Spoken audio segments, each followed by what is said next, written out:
thought we were live the entire time. Every song is a fucking journey. This is the worst tour I've ever done. Anthony Crawford says Gene Simmons is crazy. Black Album was one of the greatest fucking records of all time.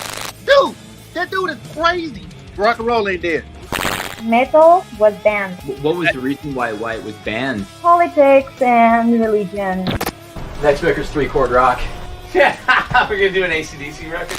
When we do the next record take, we need to interview the producer and just make sure that they're not going to invade the Capitol. I'm gonna keep my opinions to myself. Thank you so much! This is why I get banned from tours. Nobody does anything to get anyone in trouble. Like, no alcohol is consumed on the bus. Just yoga and prayers.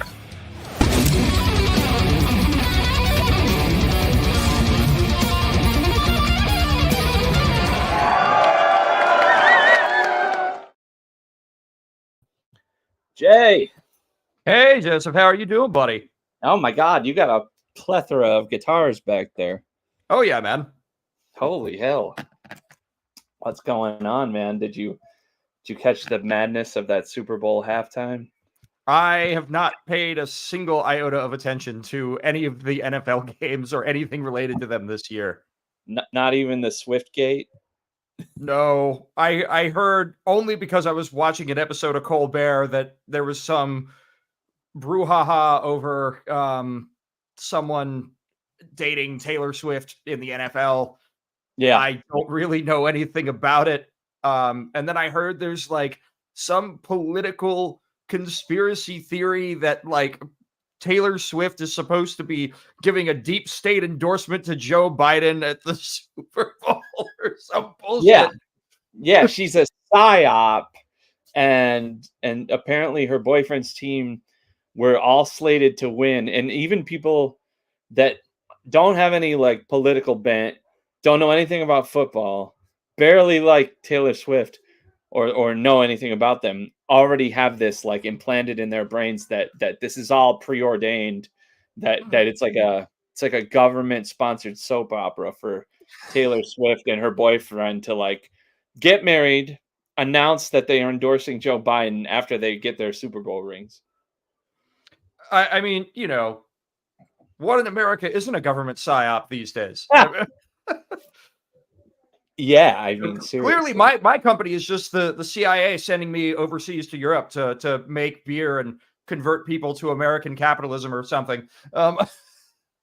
Man, I would take it. I'd take the CIA's money to move to Europe. Didn't you do that? I mean, that would make my life more interesting. Yeah. Oh my God. What are you sipping on tonight, my friend? I see you have a glass of red with you. This is a I forgot how you pronounce the name of the grape varietal, but well, actually no, it's Sangiovese, but there's like a style. It's that brand. It's the brand Bolo. That's Italian. Okay. It's dry.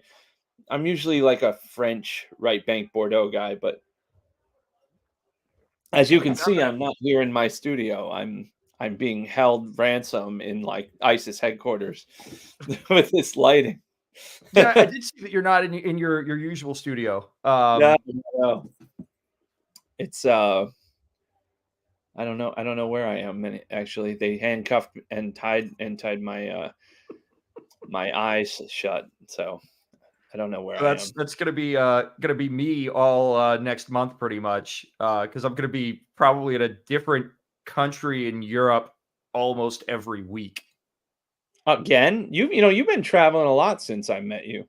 Yes. So, I mean, as it stands now and has been for almost a year now, I am not with Adroit Theory anymore. I left them at the beginning of April last year, as they were we were going in, we'll just say, some very different directions, creatively and professionally.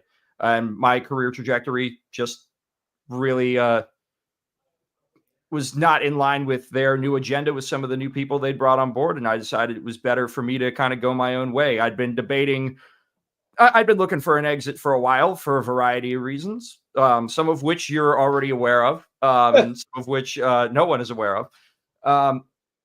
But it was just, it was time. And I debated maybe starting my own brewery, trying to find work at another brewery in Europe because I really enjoyed working in the market. And some colleagues of mine in Finland were interested in having me consult for them because I'd already kind of, without intending to help them launch an export program. And so when they heard that I was a free agent, they're just like, we can't hire you directly, but we can hire you as an independent consultant. I'm like, okay, we can do that. I'll do that. And so I'm like, what? Maybe I should just, I already have like branding for myself and everything. Maybe I should just like turn this all into one thing. And it's actually been pretty fun. So now, having my own brand, I've gone and started doing collaborations in the realm of beer and mead. And so, I mean, I know you mentioned my, my current collaboration on your, socials posting. So this is, what I've currently got out. This is called Black Metal Beach Party. It is a collaboration between myself and the guys at Interchange Brewing over in Williamsport, Maryland.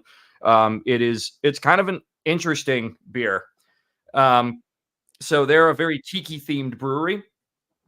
And we wanted to go for kind of a crazy big beer, but something that would still be accessible and be in line with their crowd. And so we went for a pina colada inspired triple IPA. So we used a lot of very like pineapple and coconut forward hops. So it was a lot of Citra, Brew One, Azaka, Sabro, and we used a thiolized yeast to really make all the tropical flavors pop. And then ended up fermenting it on fresh pineapple to kind of really get that flavor in there. And then during the dry hop, we also threw some fresh coconut flakes in there. And so it really, really gave it a nice flavor. It still is 100%, an IPA. It definitively tastes like one, but those fruit notes that you get from the hops really, really pop a lot stronger because of the fermenting and post-fermentation conditioning we did with the various fruits. I think it turned out great, and I'm super, super proud of how that came together and what we ended up doing with that.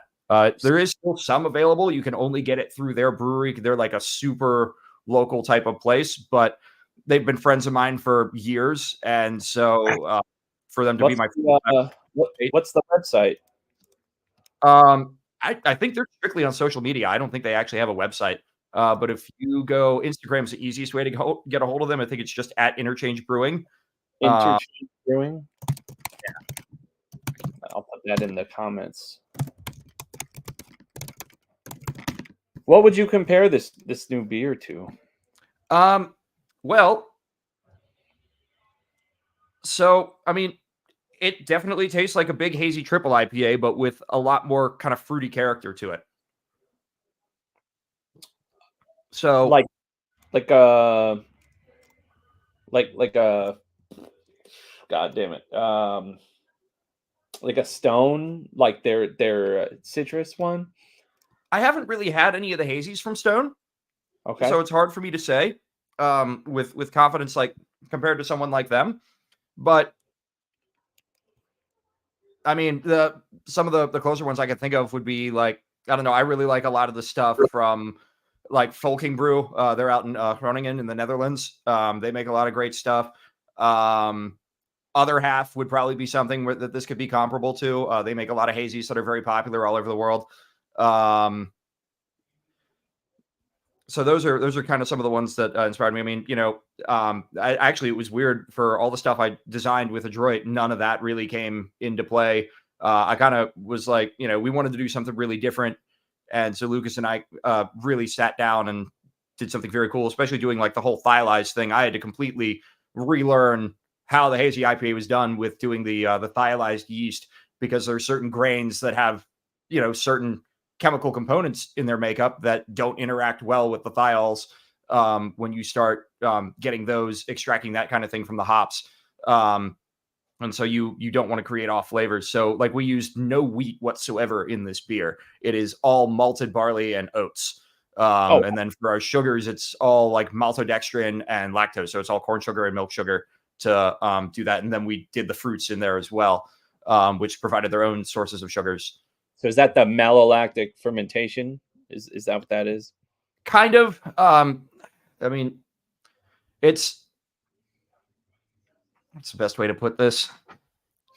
because I don't know how many beer geeks we have in the crowd. So I'm like trying to like make it as accessible to everyone as possible. But in essence, so like when you're lactose isn't 100% fermentable, and neither is maltodextrin, but it's really those two sugars are designed to kind of give body to the beer, which really helps when you're using a lot of oats. So that it kind of gets you that kind of creamy body to the big hazy IPAs, especially with something like this. It's 10.5%. You want it to have some body to it. Black Metal Beach Party, 10.5% fruity IPA. Jesus.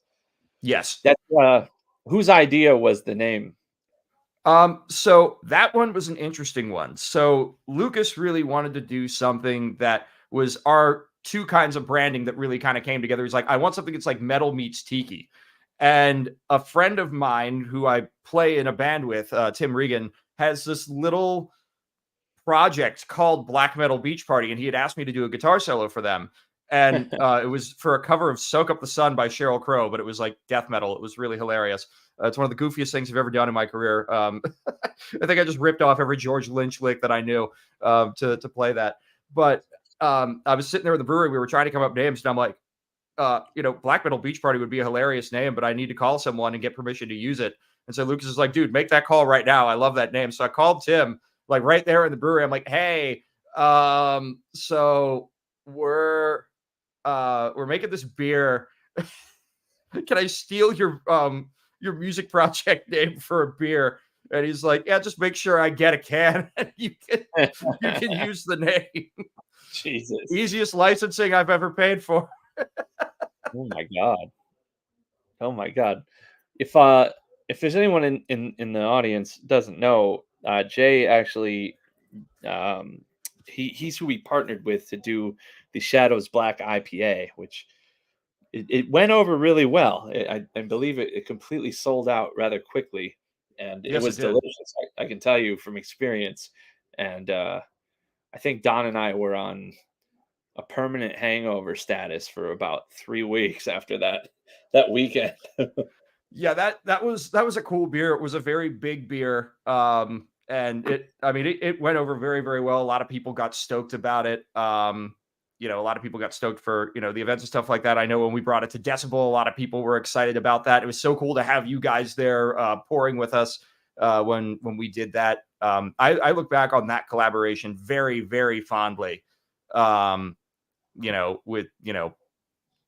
Just with everything I got to work with you guys, I actually learned a lot in just different approaches to marketing and handling certain things from interacting with you guys. I always try and learn something, whether it's new brewing techniques, new approaches to a marketing concept or whatever, from any collaboration that I do with anybody. I never like it to just be some straight marketing ploy. Like it's always one of those things where I feel like there should be some level of like a meeting of minds or an exchange of ideas to really, make it something special. Well, thank you. We had a lot of fun hanging out with you guys and filming. Actually, you can go to our YouTube channel and see some of the some of the videos that were the result of those weekend hangouts. How do you say it? Is that Yuri? Is that a friend of yours? Because he seems to be acquainted. Oh, with Yuri. Yes, he's actually if it's who I'm thinking of. Yep, that's Yuri. He's a friend of mine from Finland. I figured. He's correct. Hangover tends to be an effect you get from interacting with me. Ask anyone in Finland. Oh my God. So yeah. I now spend a lot of time over there because my main business client is in Finland. And I just love going there. So I find the cheapest possible times to fly out there, and I just go hang out in Helsinki and explore craft beer for like a week. Did the whole political situation over there in Ukraine affect going to Finland at all? No. The only thing that would potentially affect is kind of the eastern side of Central Europe. So kind of as you start getting more towards like Hungary, Romania, Slovakia, Austria, places that actually border Ukraine. It does kind of affect not necessarily getting into the Baltics, but the level of security and kind of like alertness in the Baltics is definitely ramped up. Finland actually being part of NATO has probably made it even easier to travel there. If truth be told. It's just the airspace is so close to Russia. Yeah, it is, but I've never had an issue getting in or out of Finland. Although, frankly, if I ever have an issue getting out of Finland, oh no, I guess I'll just have to stay in Finland for a while. Oh, that would be fucking horrible. I have to stay in Finland. Yeah. You know, I think the only person complaining in that situation might be my wife, because she'd be like, "Can you please come home at some point? The dog is driving me nuts." Oh my god. You'd Um, have to start Asylum Brewing over there. I mean, with the amount of connections I have, if I was there on an asylum visa and could actually work, I could think of a lot of places that would probably want to pick me up outright. It's very hard to get a specialist visa in the EU, so you either have to do stuff as an independent consultant or find another way into the country, Right. or into the Schengen region specifically. Mhm. So but I'm working on some things. There's a possibility of me maybe picking up a couple extra clients for my portfolio while I'm out there on this trip. I do actually have some cool collaborations coming up that could evolve into some other things. For example, we're actually doing a rebrew of Black Metal Beach Party in Sweden. So Lucas and I are headed over to Karlstad to see our friends at Ten Hands Brewing. And we are doing a double IPA version of this. It'll probably be about like 8.5%. And that's actually due to be presented at the big Mikkeller beer celebration in Copenhagen in May this year. So that's very exciting. So you mentioned you were going to a bunch of different countries besides Finland and all the other Nordic states. Where are you going? Yeah, so to just give you an idea of the itinerary, so I'm starting in Sweden. We're starting in Gothenburg, so my clients and I have business there. We both have collaboration brews with Ten Hands up in Karlstad. Then we've got a couple tap takeovers, one in Karlstad and one in Stockholm. Those are going to be announced more officially pretty shortly. And then we're going to be, at least I am going to be going to Vienna to brew with a small company called Soundgast. We're doing 2 different beers. I'm not sure if I'm quite at liberty to say what they are just now, but we are doing 2 different beers. The recipes are pretty much good to go. And then from there, I'll be headed over to Budapest to visit my friends at Mad Scientist Brewing. I'm not brewing anything with them, but it is their big anniversary party that weekend. So I figured since it was a 2-hour bus ride or whatever from Vienna to Budapest, why the fuck not? It's also really, really, really cheap to stay in Budapest, like even in like nice hotels. So yeah. I'm like, I'll spend a weekend in Budapest and hang out and drink with my friends. Then from there, I'm flying to Finland, and I'm going to be doing a collaboration brew with Panama Utio Tuju. They're my current clients in Finland. And we're brewing, at least I believe the plan is to brew a West Coast IPA of some kind. In Finland? And yeah. Oh, yeah. There's actually a number of breweries that make really killer West Coast style IPAs in Finland. Tuju is one of them. They do a very good job with that. Olari is another one. They're over in Espoo, which is, they do some out of this world IPAs, especially the West Coast style. I mean, these would blow your mind. Do they import the hops? So it depends. I mean, there are some European hop growers that you can get certain things from. Other things do have to be imported from like the US or New Zealand or Australia. So it really just depends. But there are a lot of hop dealers out there that, are well connected enough to be able to get things shipped in quickly and fairly fresh. So Yakima has operations out in Europe and a lot of affiliated partners out in Europe to be able to get stuff out there. Freestyle Hops from New Zealand gets a lot of stuff moved out there. And actually the stuff that's been coming in from Freestyle that I've experienced in the European brews have been just fantastic. My clients at Tuju did a couple of, there was 3 different single hop IPAs with stuff from Freestyle. So they did, was it Kumpi, Campi, and the Eyes Have Hills. And it was, all those beers were absolutely incredible. We actually brought them out to a couple tap takeovers in Copenhagen and Malmo back in November. And I was there for those, and just absolutely incredible beers all the way through. One of the cool, innovative things that I saw Freestyle doing with their hop pellets and all that was they had a specialty pellet that was a blend of Nelson Sauvin and something else. Was it Raquel, maybe? One of the two. It's called Cohia Nelson. And then they also put dried passion fruit and vitamin C in the hop pellet, which I thought was pretty crazy. So that was a pretty wild take to see, especially in a single hop, that they did that all for the boil and the dry hop and all of that. It was just a really beautiful, beautiful tasting beer. So can they grow like Northwestern hops, like Cascade? Can they grow those out there? I'm not sure what all the farm hops in Europe are doing, but I mean, there are some places that are going to have similar climate conditions where presumably you could grow stuff like that. I would imagine some places like Spain or Portugal, you might be able to do that in. I admittedly think that still a lot of stuff is getting sourced from the US, especially because you have guys like Yakima that have all these affiliate partners out there. But I would have to imagine, in order to keep costs down, some places have started growing locally. Right. I just don't know who or what specifically, because it's pretty much we go through the supplier to get the hops. I don't usually ask where they're coming from, but I mean, I'm sure if I put a little research into it, I could find out. Right. You just got to make sure that they're not getting Monsanto hops, because then you got to keep rebuying them over and over. Well, I don't think you'd be able to get anything that's remotely considered GMO, because there's a lot of legislation about that in Europe. So, for example, you can't get thiolized yeasts in Europe, or at least within the EU anyways. But what does that mean? So a thiolized yeast is a yeast strain that is genetically engineered to boost thiols in beer. And thiols basically provide a hefty amount of very fruity, like almost tropical esters to a beer. So that's kind of the easiest layman's way to explain it without getting into like the super deep chemistry of it all. And honestly, I'm not a professional chemist, so I may not even be the best person to explain all of that. I know what they do for beer, and I know how I like using it in beer and the results that I get out of it. So that's kind of where that goes. Also, Yuri, you are correct. I know Finland does like their beer over there.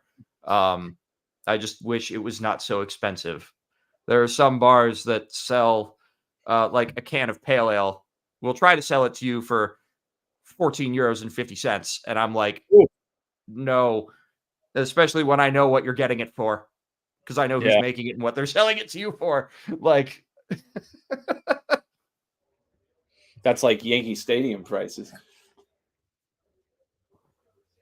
Oh, interesting. So Yuri says there was actually a law in Finland back in the day that a farmer had to grow at least plants of hops. Interesting. So I did not know that. Is that Now just we know. is that to prop up the beer production? Is that what that's for? It's actually a good question. I'm not sure. Yuri, do you know the origin of that law? Yeah. Because that's why you have a lot of those main crops, the staple crops, where you couldn't have a farm and not have I mean, those. and some viable hops will grow in Finland, and there are even like wild hops that you can use in beer. So like I remember having a conversation with my buddy Kleber, who's the owner of Coolhead Brewing. They're out in Helsinki. And he was saying that way back in his home brewing days, he actually was just taking a walk through the woods in Finland, and he found like this grove that had like just wild hops growing in it. And so he came and collected a bunch of them and started brewing a batch of beer with these random wild hops that he found in the woods. Wow. Oh, yes, it was to brew beer. Why am I not surprised? Right. I mean, what else Have you done any home brewing where you try to make like a random sour, like just purposely do some fucked up shit, see what happens? In terms of spontaneous fermentation stuff, so not something that I've attempted at home. I don't really do home brewing. I just don't have a lot of space to do it. Thankfully, I can go out to any number of breweries and we can make some cool beer together, which is a nice advantage to being in my line of work. Right. However, so I do work with a cidery, I should say a cidery and distillery out here in Virginia called Mount Defiance.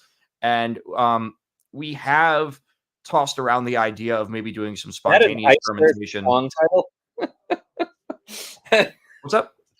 Is that an Iced Earth song title? Now Defiance. I No, totally- although it is the name of a Civil War battlefield, because the battlefield itself is right down the street, like from the cidery. So there's the whole what they call the Battle of Middleburg back in the day. When Middleburg's the town where this place is located. One of the main battlefield sites is now a preserved historic park. They couldn't preserve all of it because Route 50 runs directly through it.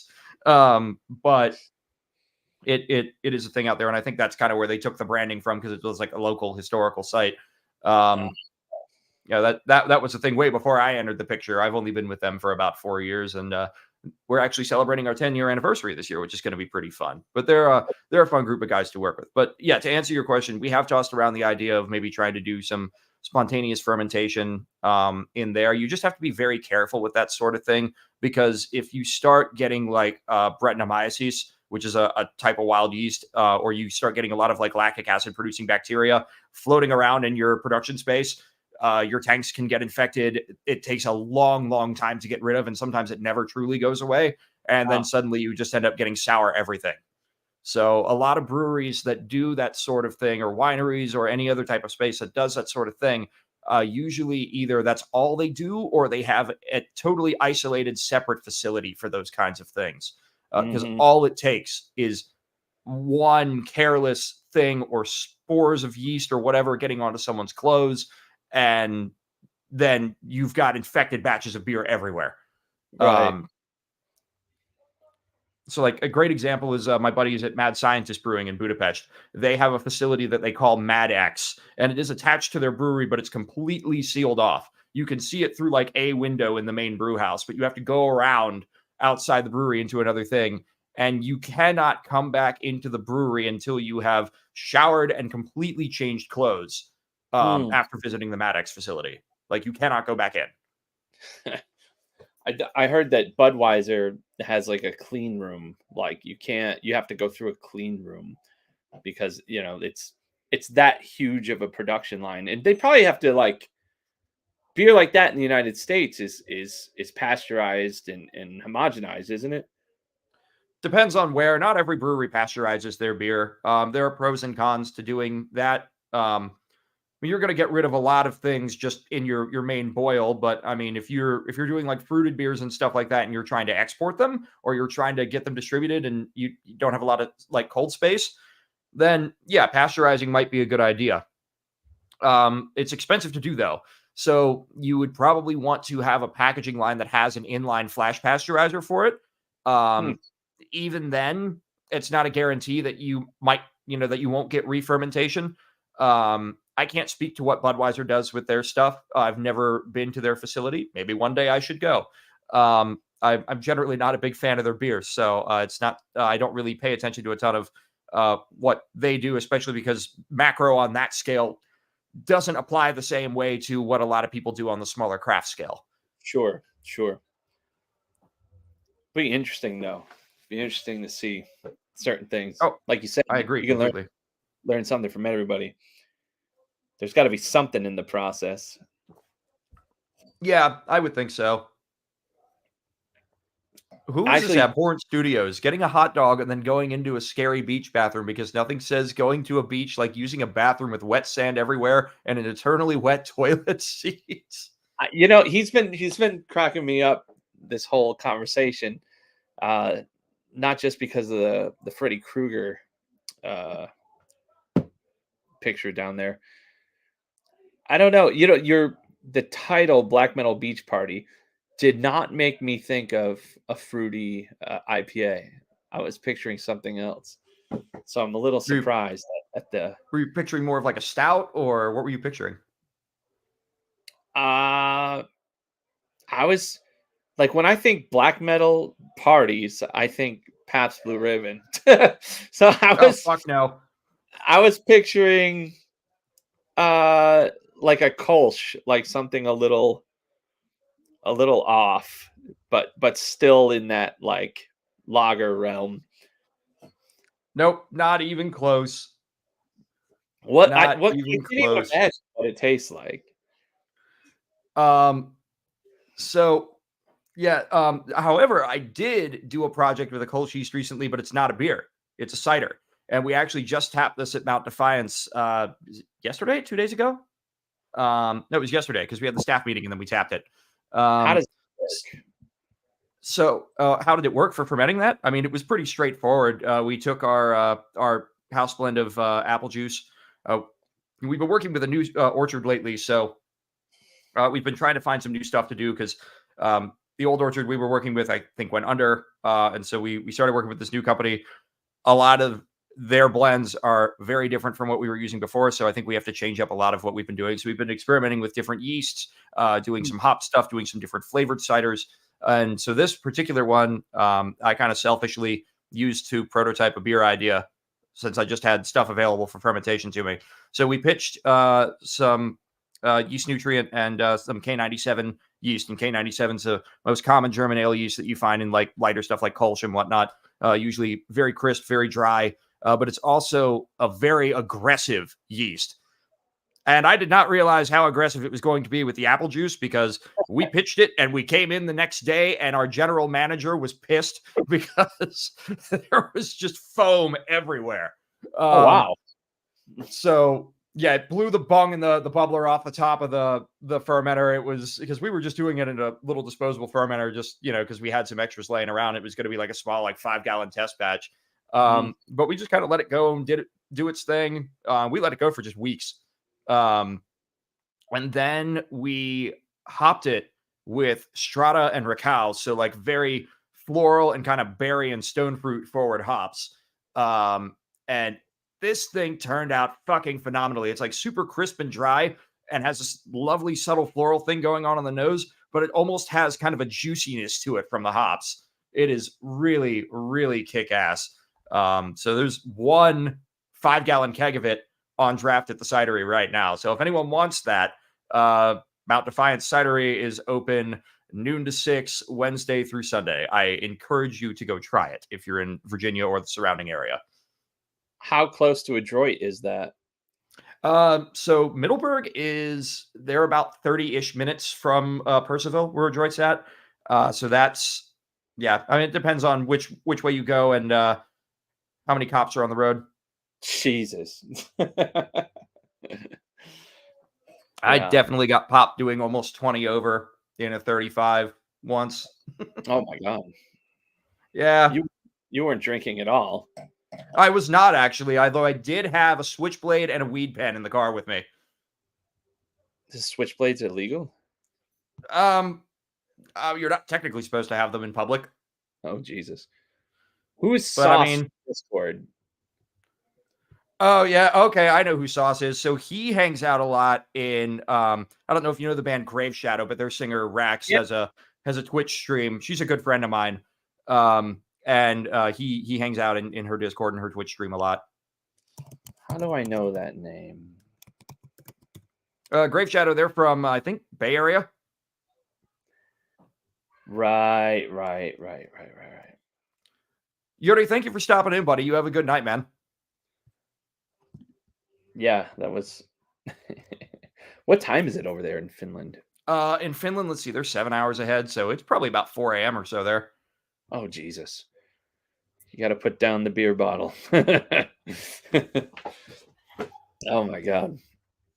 Yeah, I never spent too much time in your neck of the woods. Like it's usually just driving through on tour or going to Washington or whatever. But it's a really nice part of the country, like that area. It can be. It's as far as just how it looks, like driving through the country. That vineyard that we found was really, really nice. Yeah, there are a handful of those out there. Virginia has really started to make a bit of a name for itself in terms of location in the American wine industry. Like anywhere else, you have good wineries and you have really shitty wineries, but thankfully we're getting more good ones out here. Fauquier, Loudoun, and Clark County kind of are the bigger wine growing regions up in Northern Virginia. I can't really speak to the rest of the state, but out this way, that's where we find a lot of them. Let me see here.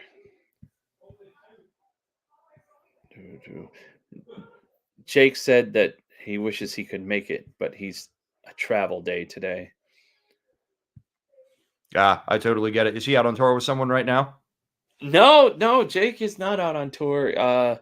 He's making his way to LA right now, and then we're gonna get together and work on another Witherfall record. I'm right there with you in terms of working on stuff right now. I have an EP and a full length I'm working on right now with recently vacated Graves. I start tracking my guitars tomorrow. And I have to have it all done by the end of the month before I leave for Europe. So that way Tim can mix it. And then we've also had an ongoing thing that we've been working on for a full length album for like the past year and a half. And they're two completely different ideas. Tim came up with this idea for this EP while he was on tour with his other band, Eisenmore. And he was like, yeah, what if Elon Musk's SpaceX program caused the zombie apocalypse? Let's write a record about that. Okay. I'm down. It's like, I already have all the songs written. Oh, great. So I don't have to do a bunch of work. I just have to play this. Cool. I'll sight read it off Guitar Pro while I play into Pro Tools, come up with some solos, rewrite your bass parts, and here you go. Thankfully, my job on this one is easy. On the full length, it's a lot more involved.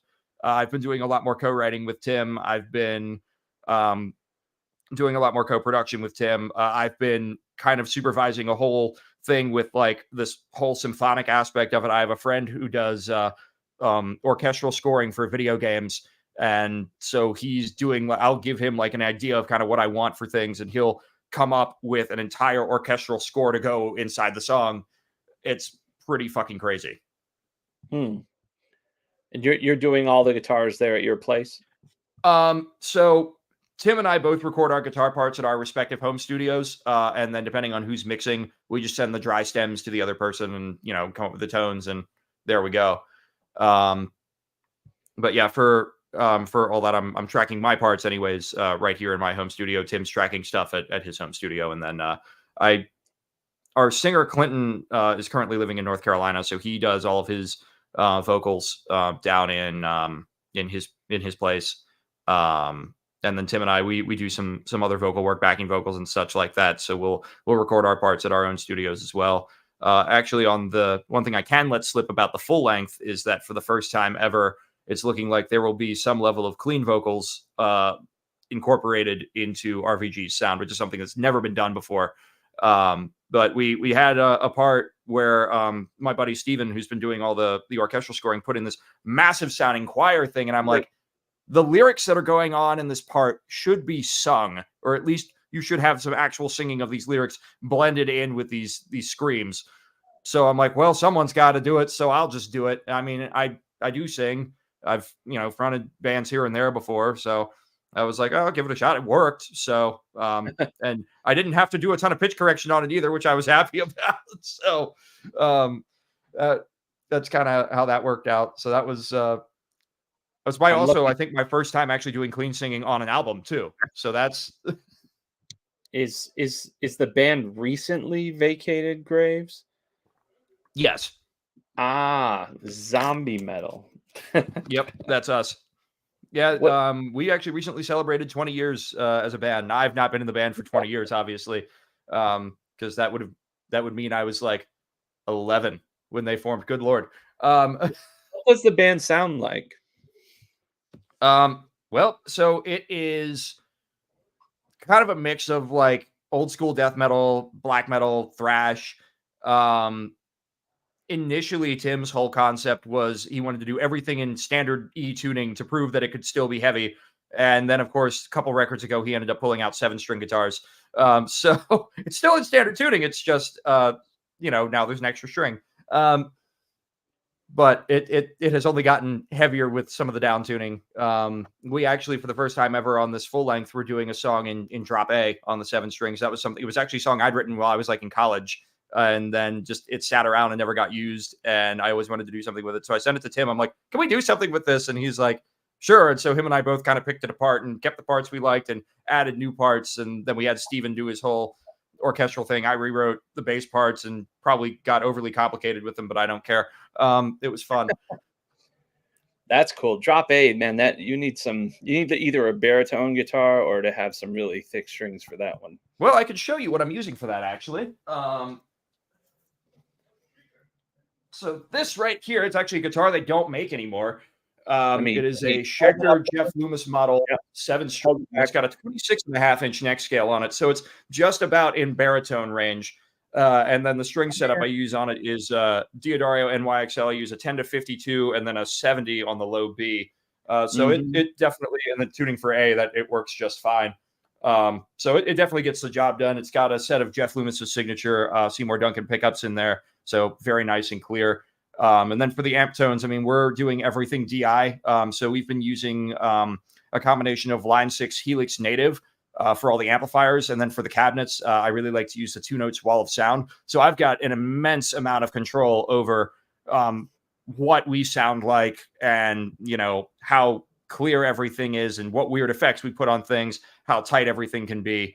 So it's kind of, I've got a great guitar to do it with, and then, a great array of control at my fingertips to make it all work.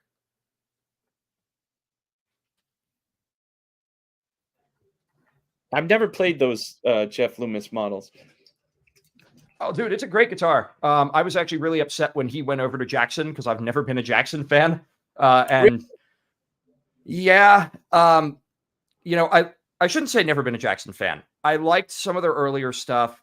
I have found personally that over the last 10 years or so, especially with them being owned by Fender, some of their QC, especially in their mid-range price guitars, I can't speak to their custom shop or anything like that, but in the range of their guitars that an everyday player could afford, the QC really dipped. And I was really unimpressed. There was a lot of cheap hardware. There were, really shitty factory setups. There were electronics issues. You have to remember, I worked for Guitar Center for a number of years as well. And so I would see a lot of these guitars come in brand new with issues. No, you're 100% right. But that's almost every manufacturer except for the ones that had to catch up, their brand awareness. So they made a lot of player, amateur, prosumer, whatever you want to call it, that price range definitely beats out, a Fender or a Jackson or a Gibson. God help you if you pay any less than $3,000 for a new Gibson. It's going to be trash, Yeah, I mean, Gibson's another brand that I have mega issues with, and mostly just because people, they're this big iconic brand, right? But most of them don't stay in tune worth a shit. And it's all because of the angle of the headstock, and they're just such fragile instruments. Like Les Pauls will break if you look at them the wrong way.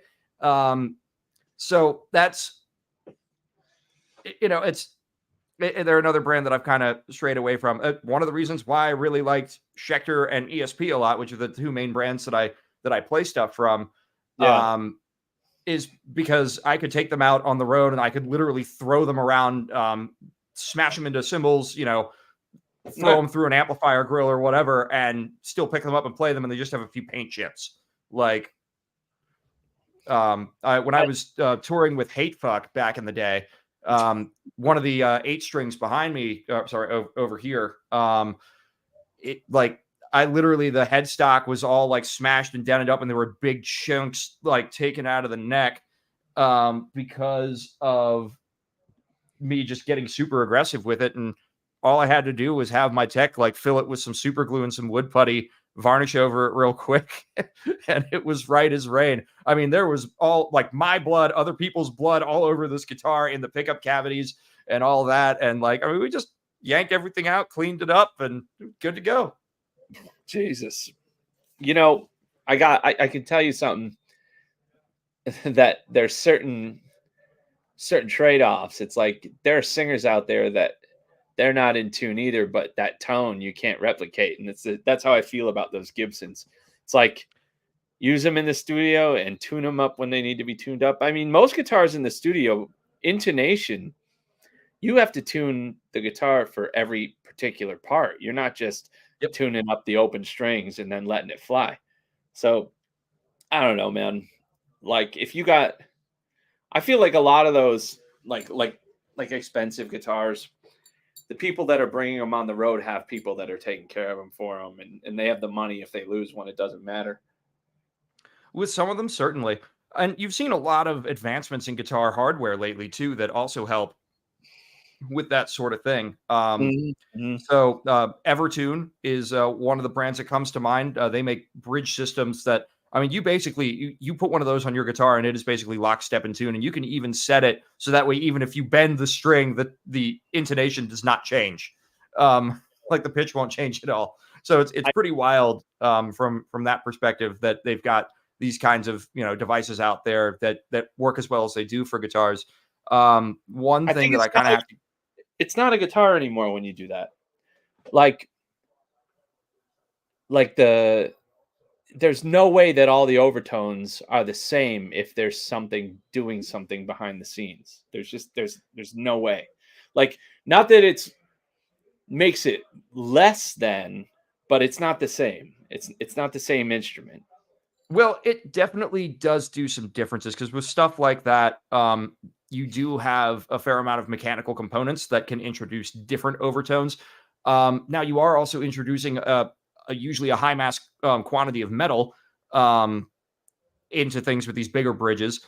So that also has something to do with it. So it would almost be like, you've played with a lot of guitar players that use like Kahler tremolos and Floyd Rose tremolos. With the Floyds, you have the sustain blocks. A lot of people like titanium or stainless steel or brass for those, and that can ultimately affect your tone, and especially the level of sustain and the types of overtones you get. You have coated springs now to eliminate spring noise that you would get originally from those. Or with the Kahlers, you have all totally stainless steel or solid brass bridges. At least the last time I looked at their stuff, that's what they were offering. I think a lot of people also kind of look into, well, if I'm going to be putting this massive thing, this device in my guitar, what am I going to be, what kind of tonal enhancements can I get out of it? Mm-hmm. I don't even mean from the I'm not talking about the tone production from the mass or the material itself. I just mean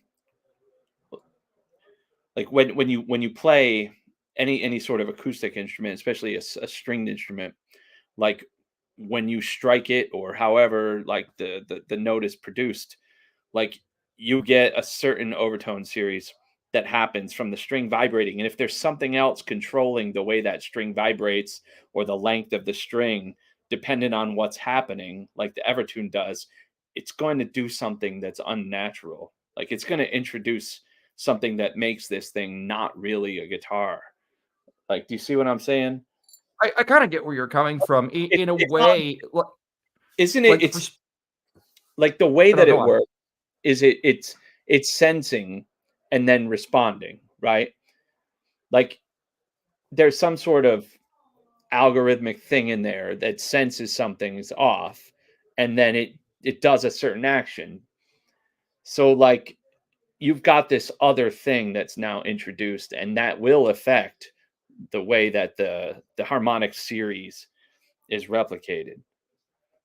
Yes, I mean when you have something that is designed to introduce total tuning stability like the Evertune. So like it's not digital, it's totally mechanical, but Yeah.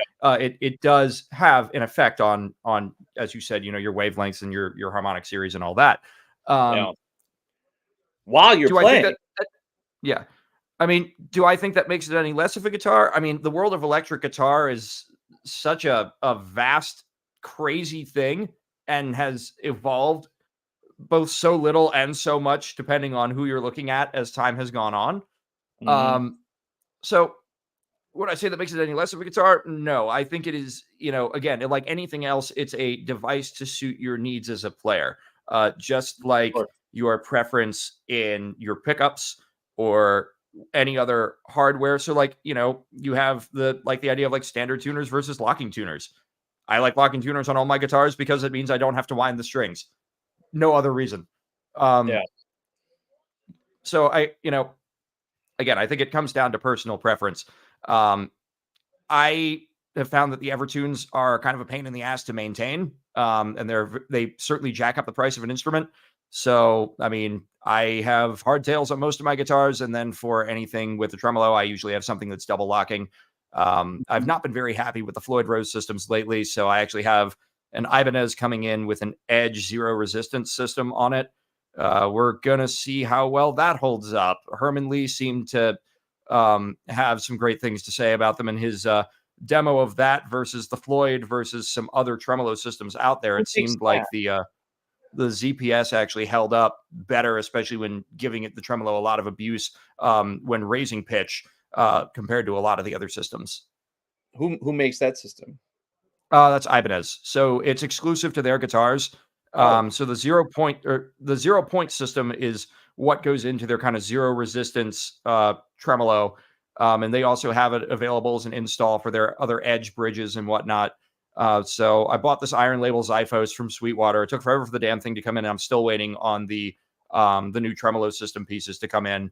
And so basically it has a set of counter springs to go with the main springs. And so it's designed to force the tremolo system to immediately return to a neutral position and, stay in tune every time you use it. Because with a lot of the floating systems, when you're going down or going up, and especially pulling up on them with the full floating systems, they won't return to like a totally neutral position and your tuning will be off. Yeah, I had an old Randy Rhoads copy with a Kaler on it, and you literally had to use your ears to kind of nudge the thing back to zero, like if that makes any sense. Like you could tell. I had a BC Rich Kerry King model that had a similar thing. It had a Kaler on it. And it was a 7-string, and it was a complete pain in the ass. Yes, dude, 7 strings. 7 strings with any sort of Floyd Rose or Kaler are a bitch. I mean, Jake has his main guitar is a Jackson King V custom with a Kaler that he doesn't even use it. It's just blocked off. There's probably like a decaying battery inside the fucking body cavity. Well, actually, with the Kalers for blocking them, they have what's called a hybrid series. He may have that on his, I don't know, but there's just a little hex screw that you turn and it locks the bridge in place. I don't know, man. I didn't see anything, but it might be. How It's long? Really small. So if you look at his guitar, what you'll want to look for in kind of the back center of the bridge, like if you hold the guitar flush and look towards the back of the bridge where the fine tuners are, right at the base plate, you'll see like a little tiny hex screw. And that is what locks the bridge together. I didn't see it. And Jake will be the first one to tell you that you don't want anything he has to adjust on the thing. That's fair. Yeah, I totally get that. I hate doing my own guitar maintenance. I used to do it all the time, and now it's just like, well, I don't like tour or anything like that anymore. So if I need something done, I've got a tech that lives an hour away from me that's a friend of mine. I'll take it to him. Yeah. I mean, that's a luxury for sure, not having to do your own guitar work. Oh, it absolutely is. Like now that I don't have to, like I don't like to. Outside of changing my own strings, I will not let anyone do that. Sorry, I'm not an amateur. I can change my own fucking guitar strings. But like I hate having to go and do setups and stuff like that. It's just a pain in the dick. I gotta get all my tools out, I gotta lay it out and crank this and adjust that. Like, man, another I run a business. I run a live stream. I work several other jobs. I don't have time to sit around and set up guitars. So they mentioned Discord. So what's your Discord? So my Discord is called the Barcade. So it's I've got my live stream on Twitch, and it's all centered around metal music and craft beer and gaming. And so I thought that was a fitting name for it, but you can find it on Discord if you search it and ask to be, invited in or whatever. People can join that and keep up with me there, or they can follow me on Instagram. It's another easy one, just at Slaughter Brew on Instagram. Or if you look me up on Twitch, I'm also Slaughter Brew on Twitch. So easy enough to find my live stream there. I don't stream as much as I used to because I'm traveling a lot and don't always have reliable internet to do that sort of thing. But I do always like to, start all my streams with a beer review, no matter what type of content we're doing, and kind kind of have a featured brewery or, beer for the day that, I'm kind of sipping on and talking about, as we're doing whatever throughout the stream. Sometimes I'll do like reaction stuff and I'll try and do beer related or cocktail related stuff for that, being on both sides of that industry. So it just kind of, depends on what I'm feeling that day. But always try and keep it, beer related to some extent. So if you're into the beer content, into the metal content, if you like gaming, if you like, crazy cocktail content or anything like that, my stream might be something you want to check out. Yeah, and there's a link to your Instagram on the post itself, and then when we're done here, we'll put it on the description in YouTube. I wanted to ask you: have you ever been down into like southern Spain, Andalusia? Have you had any of the sidra? I have not been down to that part of Western Europe ever. I would like to at some point. It just has not been on my immediate agenda. We'll see. Who knows where my travels could lead me. Right now, a lot of my stuff has been kind of focused in like the Nordics and the Netherlands, Belgium, the UK, and now it's looking like potentially Austria and Hungary as well. So we're going to see how certain things, continue to pan out. The Baltics is another area that I'd like to expand a little more into in terms of both my clients' reach and my own personal reach. I have a lot of connections down there, but I know there's a lot changing in the Baltic brewing scene, especially in Estonia right now. So, I'm privy to some information that's going on out that way. I can't really talk about at the moment because it's not public knowledge. But there are definitely some things going on in the Estonia's beer scene that are it's just kind of unfortunate and a natural part of the world of business. But it's some changes going on that I've seen over the past year that are a little disheartening for sure. Well, since you can't talk about it.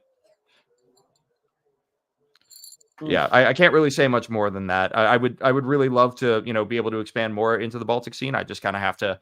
It's a little bit of a playing your cards right and a little bit of a waiting game with some things. Right. But we'll see because with Fallout also comes chances for new opportunities. So who knows? Who knows? I may be able to make the best of a weird situation somewhere and maybe help a place get back on their feet or help people put a new thing together entirely. I have no idea what that could lead into, but I'm kind of trying to see what opportunities may be in that particular country for me coming up down the line, probably over the next year here, because I would personally love to expand a little more into there. And I love Estonia as a country. Tallinn's a great city to hang out in particular. And they have such a massive and very heavy beer scene there. So it's just kind of crazy to me seeing some of the changes that I've been seeing. But I think it's also kind of an example of how the craft beer market internationally as a whole is kind of doing. I mean, craft beer sales kind of continue to drop more or less. You're seeing a lot of creative stagnation in the industry. It's everything these days seems to be like, hazy IPAs with lactose and smoothie sours and, milkshake pastry stouts. And it's like, and then like the occasional lager. And it's like, what is going on here? Like, and it's been this way for almost like half a decade or so. At least that's where I've really started to notice it. And it just kind of feels like it's stagnated and everyone just wants the same hype hops and the same like 4 fruits and the same, chocolate, coffee, hazelnut, whatever ingredients in their stouts. And like, it's like, why does everyone suddenly have the palate of a 5-year-old?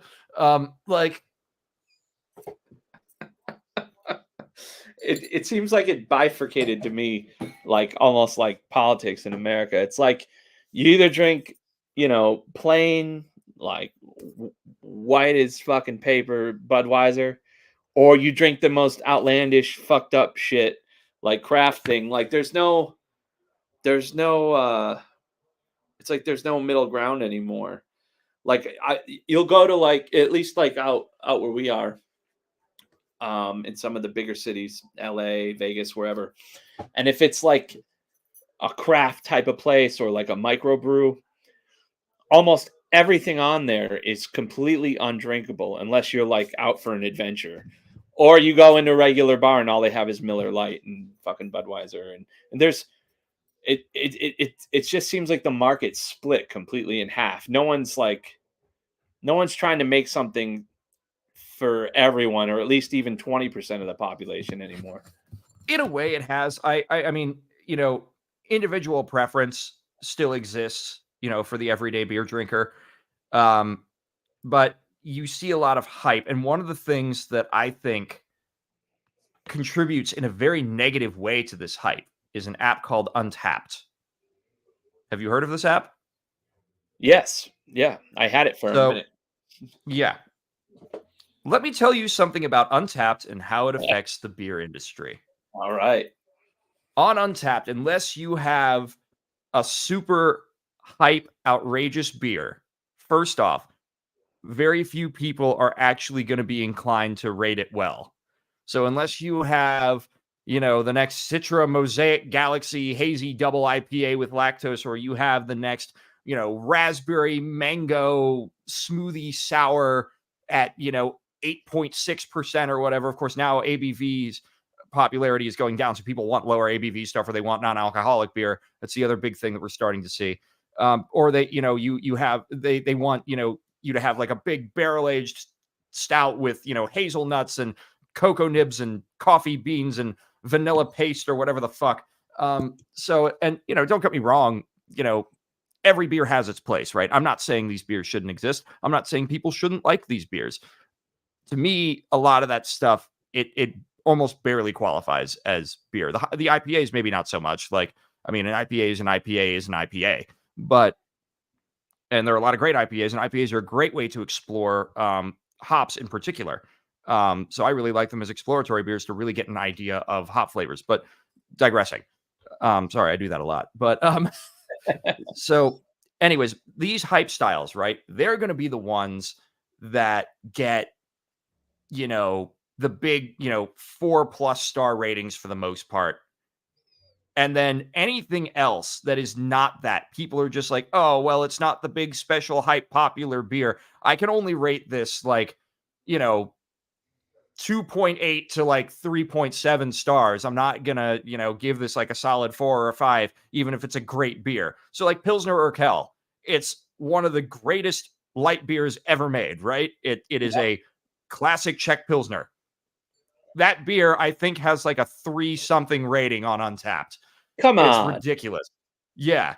And that goes for a lot of other classic great beers that are like 2.5 on Untapped. And then you have individual beer drinking cultures and how they use that app. Finland is a great example of how a culture, an entire culture, and how they will rate like beers or other products will shoot their own market in the foot. So first off, a lot of these beer drinkers will act surprised that a Finnish brewery made anything good. It's like, oh, it came from Finland. It must only be okay. And then they'll drink it and they'll leave reviews like, best beer I've had all month, incredible flavor, would buy again, 2.5 stars. Yeah, yeah. And in the Baltics, it's even worse. I'm actually mildly convinced that some people in the Latvian beer scene are just looking for reasons to hate what they're drinking. Because some of the beer reviews I've seen from like Latvian beer drinkers are just like, well, it's a beer and it's only okay because it's a beer. 1 star. I mean, that shit's everywhere. It's like people rating Metallica is like mid. It's like, what? Like, what are you talking about? I mean, Metallica as a band has had their ups and downs. I don't know if I can really compare Metallica to beer, though. I mean, though Metallica's had a lot of like changes in style over that. So I guess you could compare Metallica to beer in a way. What I'm saying is, as let's just say Metallica as one thing, like Metallica, right? Like they they're the standard bearers for metal. Like, they are metal. They are the Bud Light. They are the fucking Coca-Cola, right? Like, These days, yeah. well, you know what I mean. Like, they're the only reason that all the other copies exist. Like, there is no fucking like metal scene, metal bands, like, you know, fucking Sirius XM with 3 metal channels. That doesn't happen without Metallica being that fucking popular. Like, it just doesn't. And it's like, No, for sure. you know, like, then someone comes along and they have taste in dwarf metal, and nothing that's not dwarf metal gets a 5 while they rate Metallica a 2. And it's like, what the fuck kind of world are you living in?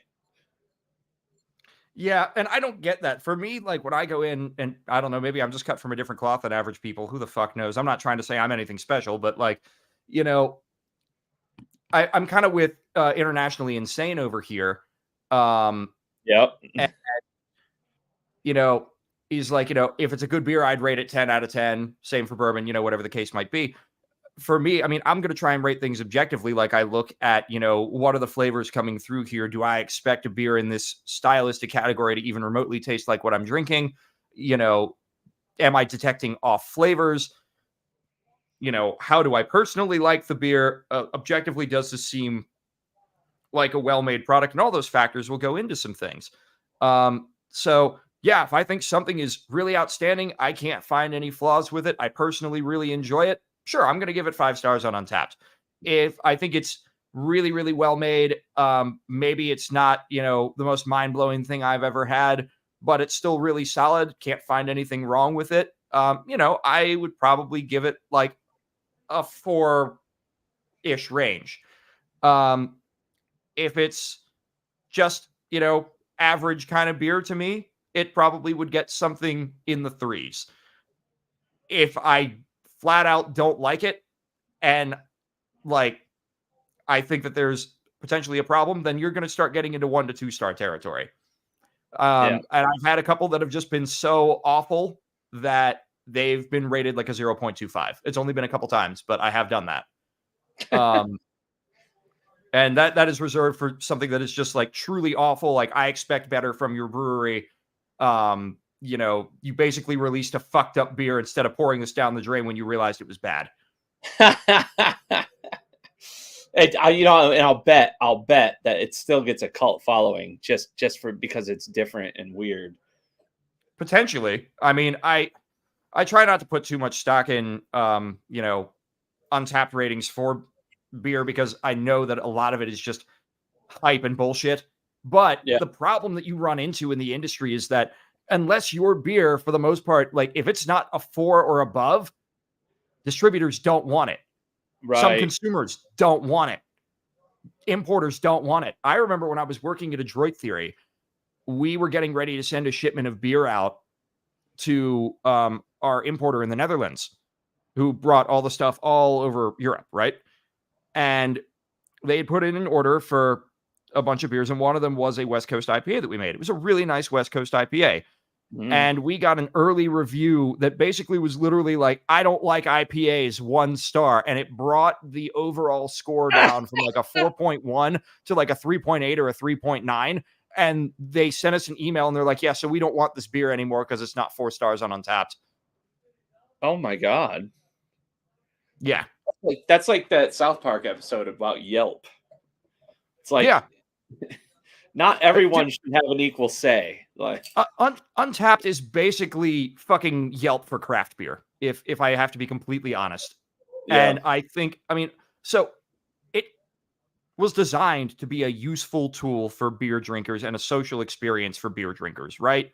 But a lot of people just, they put no thought into their reviews. They're just, you know, sometimes they don't even leave one. So it's like a brewery can't take feedback from, you know, something that's just, I don't like IPAs, or I don't like this beer, or no comments at all. Like, right. You know, and then, you know, ultimately you end up hurting a brand that you might actually like by tanking them without even leaving a reason for it. Or, you know, and I don't think people realize, like, on the inside of the industry, how close, you know, or how important the Untapped scores are, which is ridiculous to me. Like, I cannot believe that a single app basically dictates what people will or will not bring in.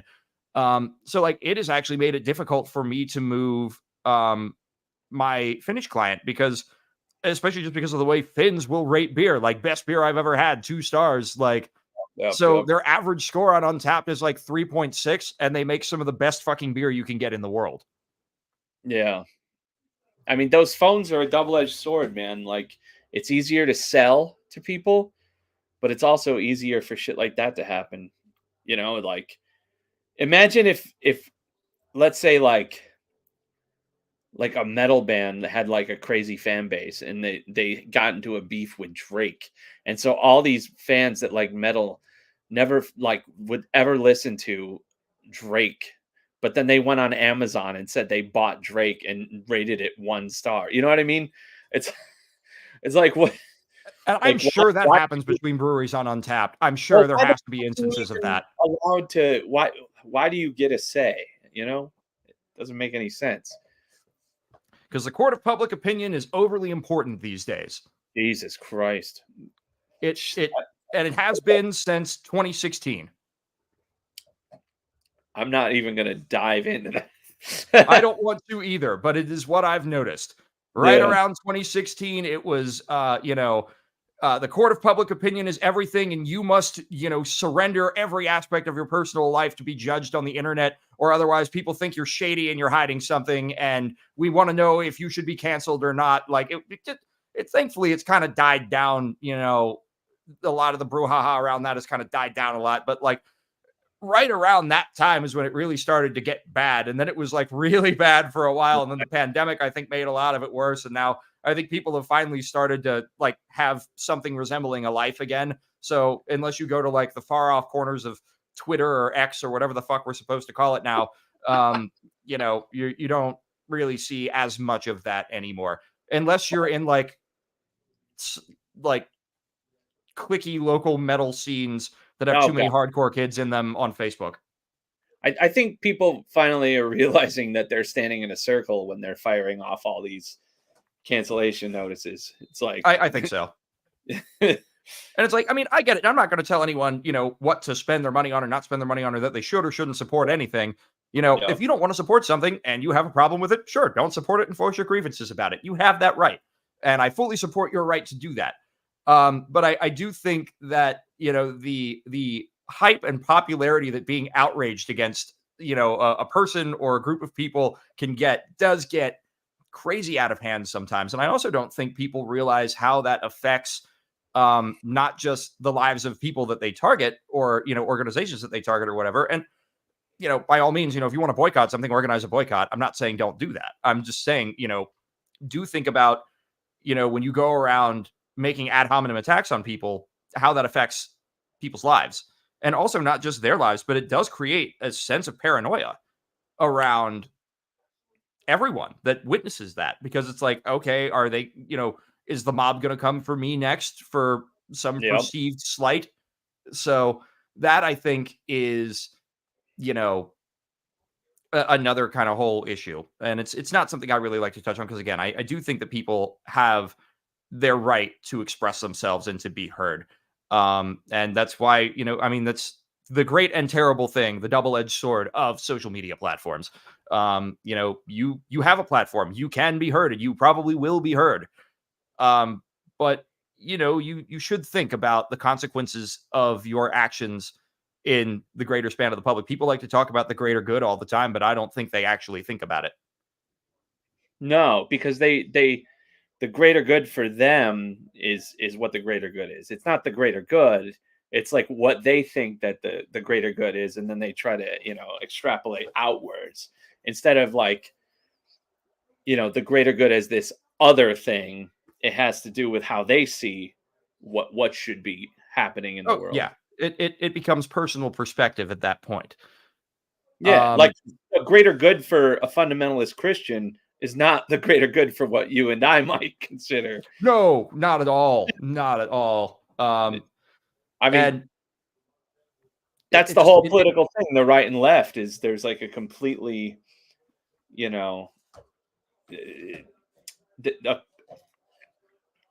how they see getting to the great. Everyone wants a great economy and fucking peace and jobs for everyone, but there's a big fucking division as to how to get there. Well, none of these people have a goddamn decent idea of how to actually get there either. Like, the way that like that gets done in America, and I'm not a political or economic expert by any means, but I can tell you that America is a lot of narrow-minded people listening to a lot of media propaganda and bullshit and like corporately sponsored opinion pieces is what it seems like to me. You get a lot less of that in other parts of the world. Now, that's not to say that, other people's media and whatnot is not affected in similar ways, because that does happen everywhere globally. But, and I mean, you have political issues and political division everywhere in the world, but it is not as bad in some other places as it is in the States. Unfortunately, though, we are starting to see the rise of both far right and far left extremes all over the globe. And in Europe, it's getting really nasty right now. Like, I heard about there's what's going literal on. neo-Nazis in Finland's government right now. I know Italy, Sweden, and Hungary all have these very far right figures heading their government at the moment. Hungary's is particularly kind of like not great. What's his name? Orban. I've yet to meet a single Hungarian that actually likes the guy, and it really makes me wonder how he manages to stay in power. Yeah, you could probably guess. guess. Netherlands also does have a similar thing going on. That is right. They've had a bit of a right-wing rise lately. So you are right about that, Will. And I know that it has also meant some serious strains on their healthcare system, apparently. The UK also has a lot of very far right controlled stuff. And they seem to be just intentionally trying to dismantle their country. So that way, by the time the next person comes in, there's nothing they can do. And I've seen firsthand how awful things are for average working class people in the UK. It's not pretty. It's not pretty over there. And I really feel bad for the entirety of the UK, because their healthcare, their basic transportation, their workers' rights, a lot of these things are just being fucking throttled by their current government. Yeah. We think we know these types of problems here in the United States. Like, someone like me who's like, I was a Bernie Sanders supporter. So like when the whole thing with Biden came down, I'm not a Biden fan, but then I see him passing, reform and helping out the unions, like that new rule that he put through with an executive order. I don't know if you saw that. That if any corporation was found to have interfered with organization efforts, that they didn't have to take a vote; they were automatically considered unionized. Like, you should, that's to me, that's progress. But I would say that is progress, and I'm actually surprised to see that from him, because Biden to me has come off as basically a corporate flesh puppet, a bit of a husk. Like, I mean, most of the DNC is very corporate, just like the RNC is. Like, it's two sides of the same coin. It's corporate money everywhere. Yeah, absolutely. That's why that's what I mean, though. So like in other countries, you don't even get that. You don't even, like, because you get the Democratic lip service to the working poor over here, and then once in a while you'll get a token. Like, there'll be just enough political pressure, but at least you get the token. In other countries, you don't get the token. Like, you get oppression, like real oppression. Like, what we don't really see real oppression here in the United States. We like to give. Well, and in other countries, you also do get actual, boons and, laws passed in favor of workers and stuff like that. A lot of the Nordic countries come to mind for that. A lot of other places in Europe up until recently come to mind for that. And I think a lot of that, though, comes down to the fact that they have more than just, a left wing and right wing party. It's not a two-party system in a lot of these places. They have multiple parties in their parliament or Congress or whatever the case might be. And, they have, different levels of voting for, local, state, federal, etc. And in some places, like legal residents are actually allowed to have some level of say in politics, be it just local elections or provincial elections or whatever. It's usually not on a national or international like EU scale, but like Finland comes to mind in particular. Like, as long as you have residency in the country, you're usually allowed to vote in like local elections. And then if your residence permit, like you've been established for, X amount of years, you can vote in certain other elections. And then when you gain full citizenship, you can vote in like all the elections. So, Sure. I think they actually have a pretty good way of doing things, although how this crazy far right party that they currently have now with these weird neo-Nazis got into power, I'm not quite sure. Thankfully, it seems like most of the country's actually fighting back, because I think this party promised them like, oh, we're going to try and do some more reform stuff. We're going to try and go a little more central. We're going to try and deal with the EU immigration crisis, blah, blah, blah. And then they just ended up stripping public benefits from all the poor that voted for them. Yeah, well, there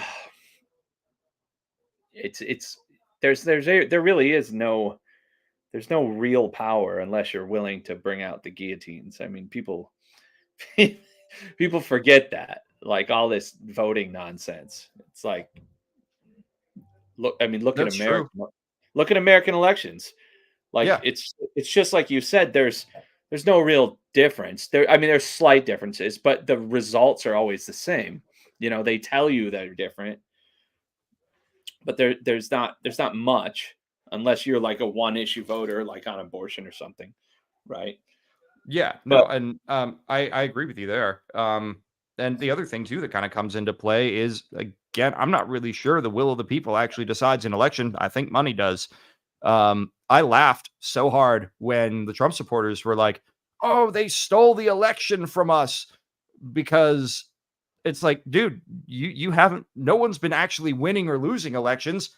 People are just buying them. Like, Yeah, Jesus, man, like, go look at all the lobbying that happens. If that doesn't tell you what the fuck's going on, like, and it's been this way since the beginning of time, like, or since the beginning of the country, like, our, kind of the whole founding fathers thing was basically, it was a bunch of wealthy landowners. If you weren't a white male with land, you couldn't vote anyways. So it's like, that's been replaced by the system in Washington. What do you call it? Lobbying. That's basically being a landowner, a wealthy landowner. You're just, now that's the criteria. Like, they make you believe that you're wealthy and you own a house, but you don't have any power.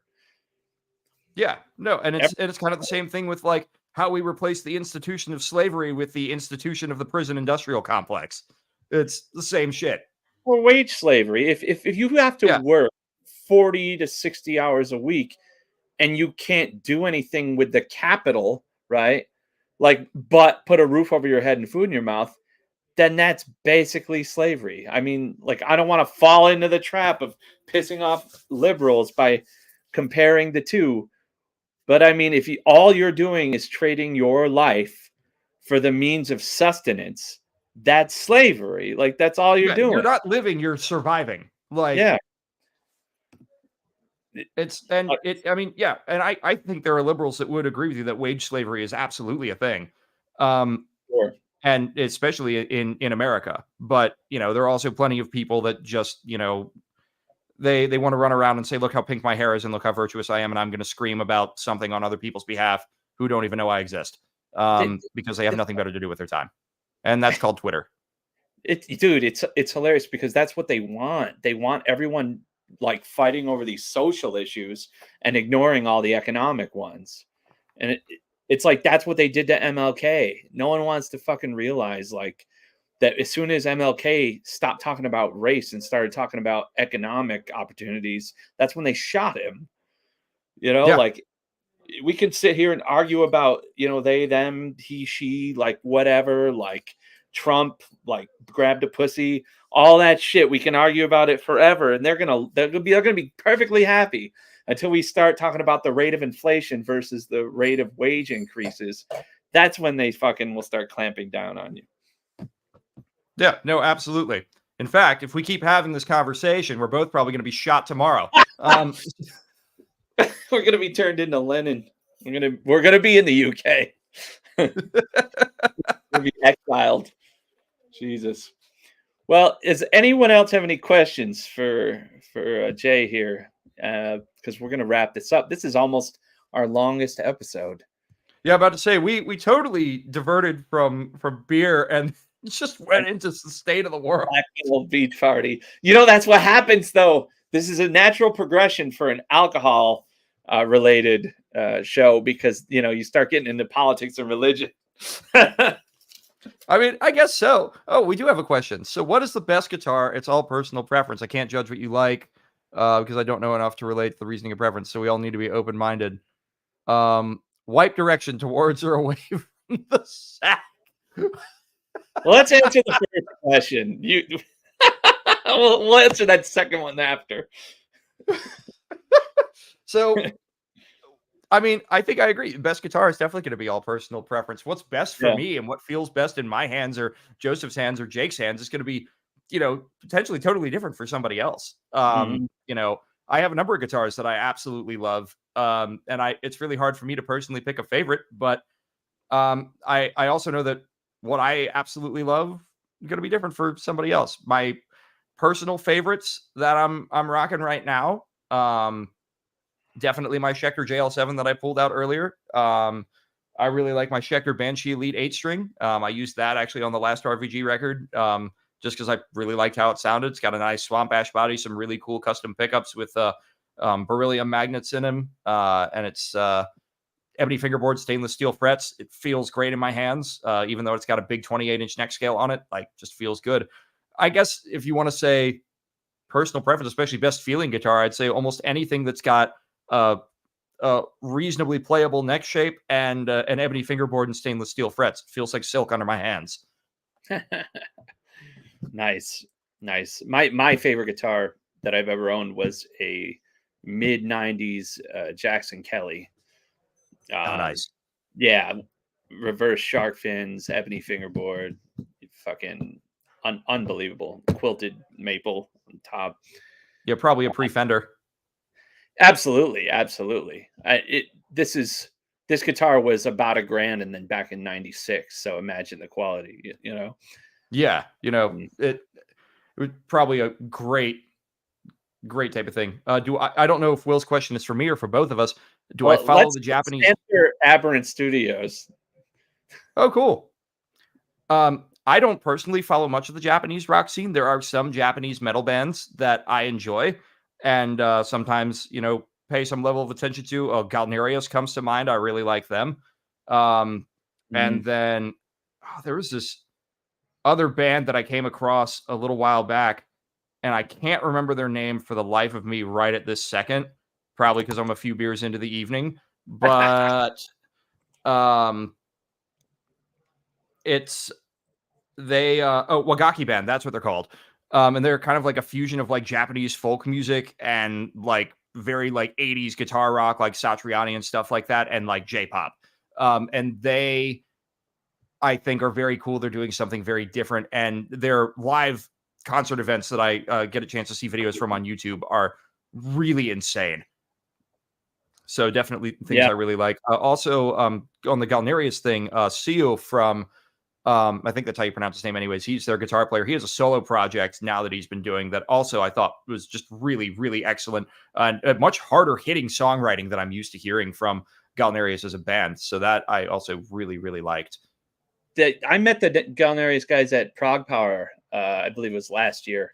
They were super cool. Actually, that was right before I went up to see you. No, it wasn't. It was the year after. God damn. See how this shit blends together? Yeah, dude, time flies.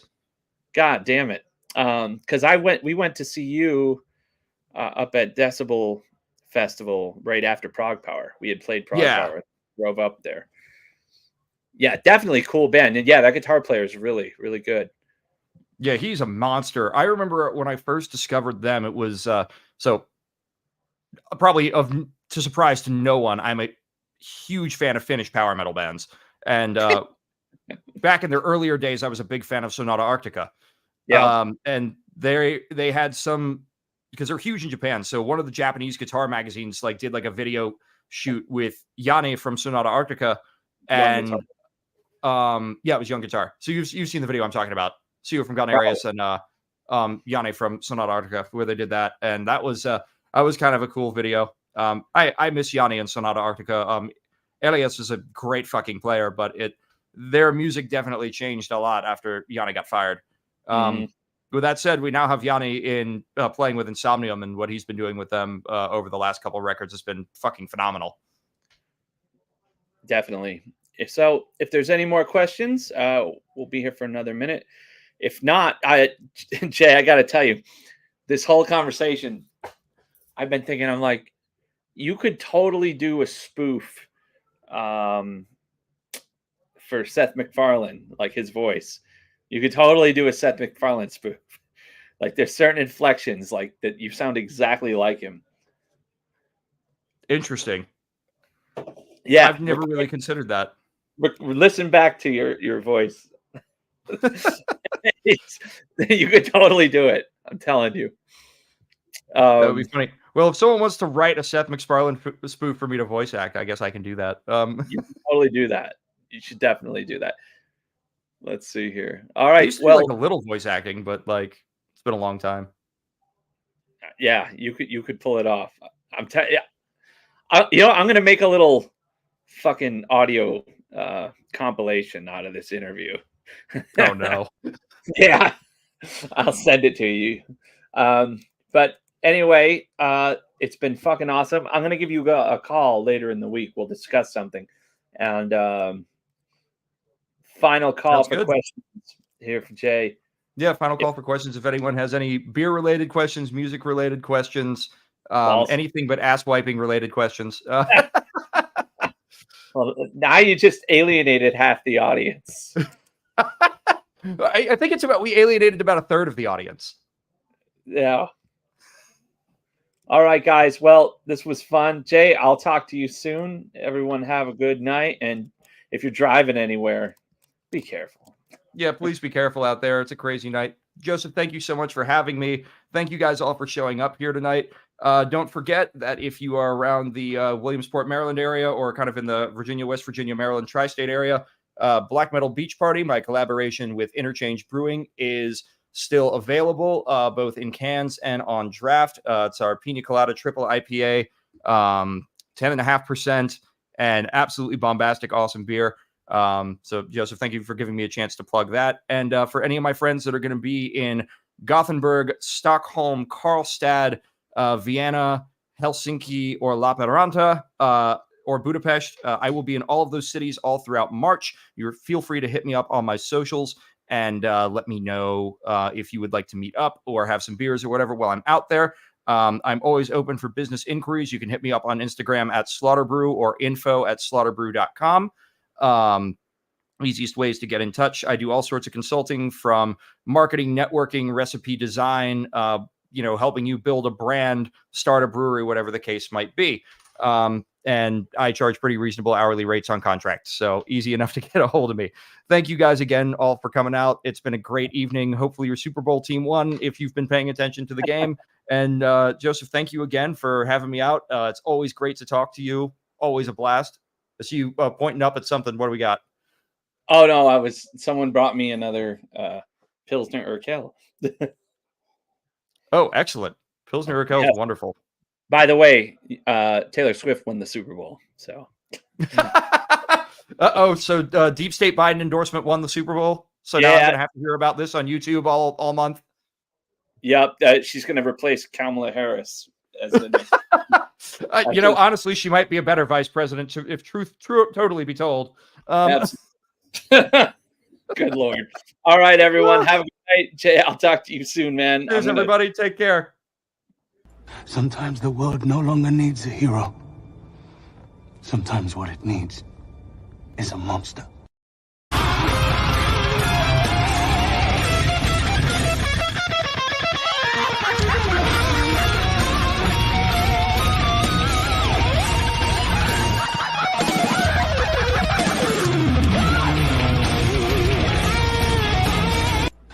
Sometimes the world no longer needs a hero. Sometimes what it needs is a monster.